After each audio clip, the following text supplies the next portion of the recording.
As soon as Caitlin Clark and the Indiana Fever were eliminated, Alyssa Thomas, Connecticut's best player, or Connecticut's most hyped player, went to the podium and started complaining about Caitlin Clark fans. I think in my 11-year career, I've never experienced the racial comments from the Indiana Fever fan base. Alyssa Thomas just got suspended for a brutal racist assault on Caitlin Clark, and the meltdown that followed is just embarrassing. After putting up a trash performance against the Minnesota Lynx in the playoffs, it seems she couldn't handle the heat. So, what did she do in her post-game interview instead of owning up? She decided to pull the racism card out of thin air, turning all the attention to Clark's fans, accusing them of being racists. So, if you're watching this video, there's a 99% chance you're probably a Caitlin Clark fan yourself. And now, according to Alyssa, that makes you a racist. Too well, thanks for enlightening us, Alyssa. Those guys, they're the racists, when really, y'all are the racists. It's crazy how blind someone can be to not see Clark's insane stats and think it's all because of her skin tone. You better deserved a suspension then. But hey, do you know what exactly she said that got her into this mess? Why is everyone turning on her?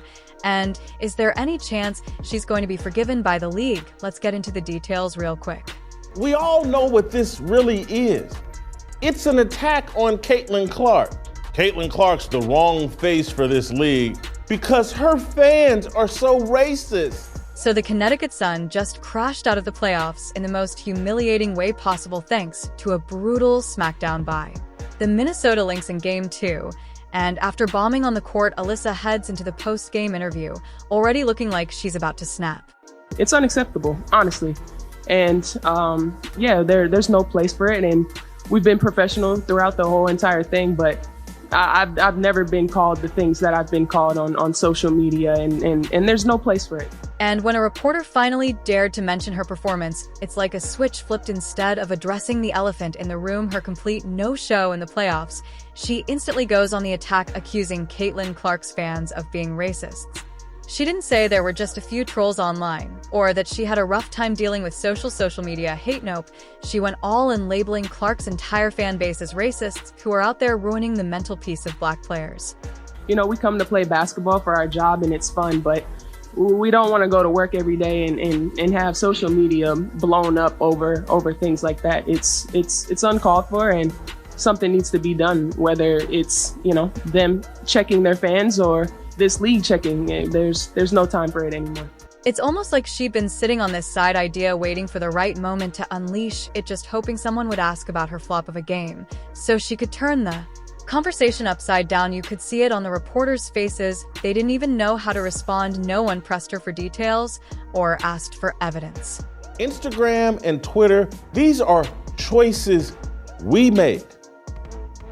There's an easy way. The league doesn't have to get involved. The Indiana Fever don't have to do something to get you away from social media. Put your phone down. Don't download the apps. Don't engage. They just let her go off, shifting the narrative away from her playoff disaster to this manufactured controversy. Instead of tearing her apart for that pitiful performance, everyone was suddenly caught up in Alyssa Thomas versus Caitlin Clark's fan base. It's almost impressive how quickly she managed to flip the script, turning herself from the GOAT in the worst sense into a so-called victim of racist fans.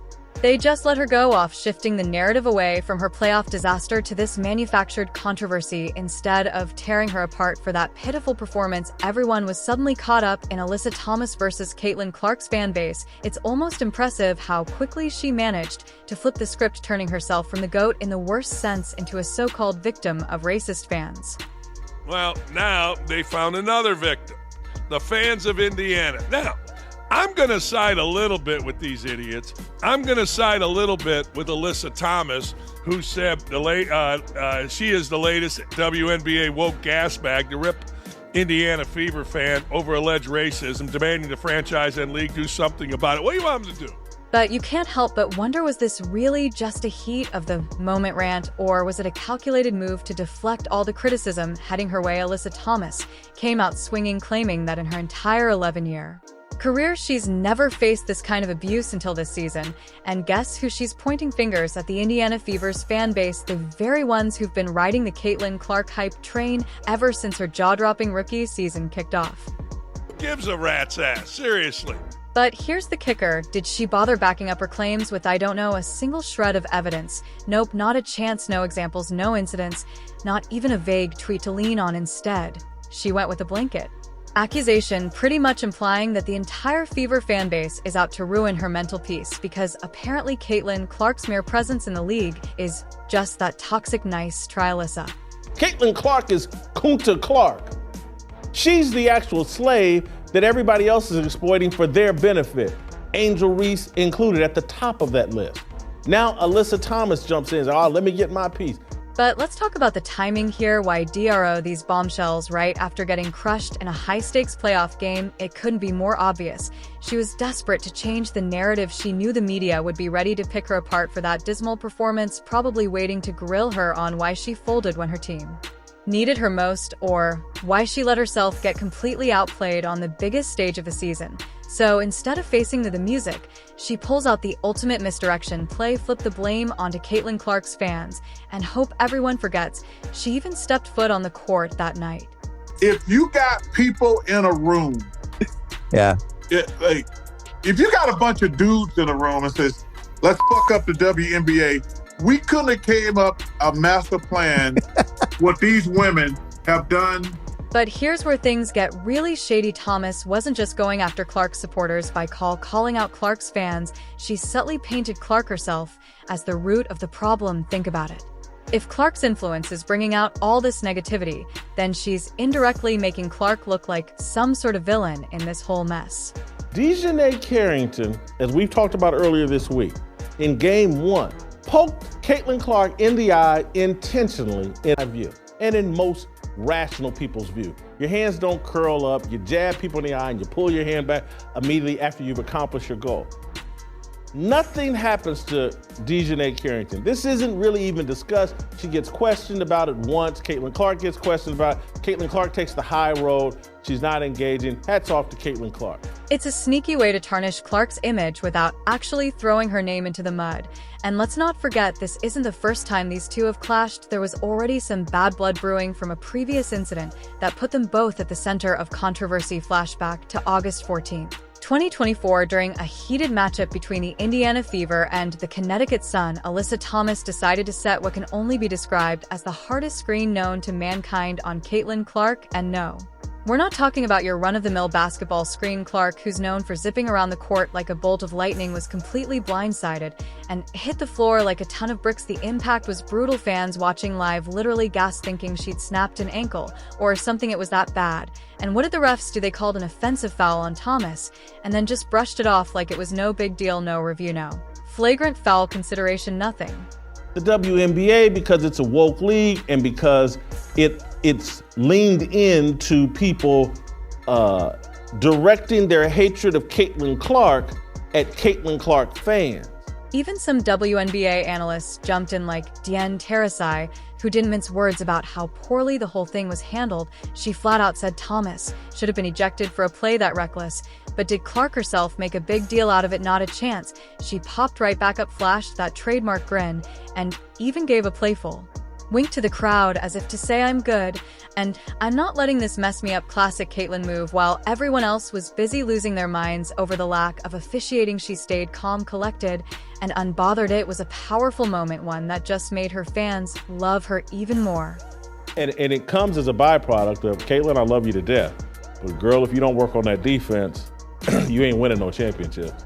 But for Alyssa, that's when things started spiraling out of control. Clark's fans were furious, and they made sure Alyssa felt the heat online, because at the same time, Shree released the statement saying, they fired her. They kicked her off the game because it's Caitlin Clark and she can't do that game. And instead of owning up to a play that could have easily injured one of the brightest stars in the league, she did the complete opposite. She started painting herself as the victim, claiming that the backlash was all about race and not about her. Nearly taking out a rookie phenom. It was a total deflection, and anyone who was paying attention could see right through it. The fans were mad because she played dirty simple, as that race had nothing to do with it. She had to go to the NBA because of players calling all kinds of nasty racial names to Caitlin Clark, white bitch being the most of. I mean, that's the players. Now they sit up there, the one idiot. But Alyssa wasn't interested. In explaining herself, nope, she doubled down, throwing around accusations and pointing fingers, hoping to stir up enough chaos that people would stop focusing on why she was catching heat in the first place. And for a minute it looked like it might work. She managed to drag Caitlin Clark's name into the controversy and make it seem like the backlash she was getting was some sort of coordinated attack by Clark's racist fans. But let's be real, it was all just a smokescreen, because when you strip it down to the basics, this whole mess started because Alyssa didn't want to own up to her reckless play and her terrible performance, so she decided to weaponize controversy to shield herself from criticism. Your most important player, the person that's driving all of your engagement, everybody's making money off Caitlin Clark. She gets gouged in the eye by a player who clearly hates her. We've seen the previous behavior this season. We've seen her tweets, clearly hates her. WNBA, there's no statement being made. Hey, we got to be more careful. We got these ladies with these long fingernails. We can't have this happen. We investigated this. We don't think it's intentional. We do think it's intentional. None of that happened. It's an actual joke that it did happen. Something that the players can joke and laugh about and mock later. And what's even crazier is that by going down this route, she's only made things worse for herself now. Instead of just dealing with the fallout from a single game, she's turned it into a full-blown scandal. She thought she could dodge one controversy by creating another, but all she's done is dig herself into a deeper hole. But it wasn't just the fans kicking up a storm. Sports analysts and commentators from every corner of the internet chimed in. Two former WNBA legends like Lisa Leslie and Cheryl Miller didn't pull any punches, labeling Thomas's hit as unsportsmanlike and flat-out dangerous. Caitlin Clark came in as the most impactful player that the WNBA was seeing as a rookie, based off of what we saw in college, from both off and on the court, whether it was attendance, viewership, to her on the court with the scoring and assists. That's how she was when she was drafted. She exits her rookie season as exactly that. On ESPN's The Jump, the panel picked apart the play frame by frame, with Rachel Nichols throwing major shades, saying you don't set a screen like that unless you're either making a statement or trying to injure someone by the next day. Every major sports show was all over it. Analysts on Around the Horn, pardon the interruption, and every other hot take show you can think of were debating whether Thomas should have been ejected or flat out suspended. And as if things couldn't get any messier, Angel Reed jumped into the fray, because why not add a little more fuel to the fire, right? Reese, who's never been one to shy away from drama, took to social media and her own podcast to defend Thomas and go after Clark's fan base. One idiot is wearing her shades thinking she's some model. This one here, it's uncalled for. Let me tell you something else. It's very simple to do. See this phone? Don't go on social media. She revived her own set of grievances against Clark's supporters, repeating the same old claims that Clark's fans were inherently biased and always coming for black players. But in the end, the controversy surrounding Thomas's foul turned into something much bigger, something neither she nor Rays could control. What started as a questionable screen in a regular season game spiraled into a full-blown scandal that's now put them both on the hot seat. By trying to sidestep one mess, they managed to create an even bigger one, and now the focus is squarely on them, not Clark's fan base.